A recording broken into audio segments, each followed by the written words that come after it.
ഷിബിൻ വധക്കേസിൽ കുറ്റാരോപിതരായ 17 പേരെയും വെറുതെ വിട്ടുകൊണ്ടുള്ള വിധി ആശ്ചര്യത്തോടെയാണ് CPM കേന്ദ്രങ്ങൾ വീക്ഷിച്ചത്.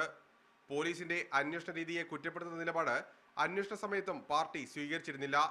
അതുകൊണ്ട് തന്നെ പ്രതികൂല വിധി വന്ന സാഹചര്യത്തിൽ അന്വേഷണ ഉദ്യോഗസ്ഥരെ പഴിക്കാനും നേതൃത്വം തയ്യാറായില്ല എന്നത് ശ്രദ്ധേയമാണ്.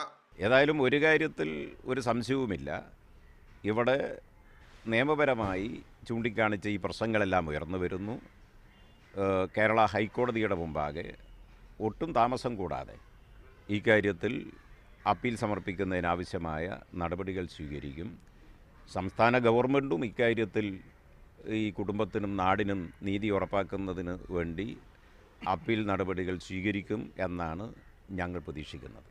നേതൃത്വം ആവശ്യപ്പെട്ടതനുസരിച്ചാണ് CPM അഭിഭാഷകനായ K. വിശ്വനെ സ്പെഷ്യൽ പ്രോസിക്യൂട്ടറായി UDF സർക്കാർ നിയമിച്ചത്. കേസ് നടത്തിപ്പിൽ വീഴ്ച വന്നിട്ടില്ലെന്ന നിലപാടിൽ തന്നെയാണ് പാർട്ടി. എന്നാൽ പ്രതികൂല വിധി ഉണ്ടായ സാഹചര്യത്തിൽ അപ്പീൽ നടപടികൾ വേഗത്തിലാക്കാനാണ് തീരുമാനം. അതേസമയം അണികളോട് സംയമനം പാലിക്കണമെന്ന് CPM ആവശ്യപ്പെട്ടു. നാദാപുരം മേഖലയിൽ കൂടുതൽ പോലീസിനെ വിന്യസിച്ചിട്ടുണ്ട്. മീഡിയ 1 കോഴിക്കോട്.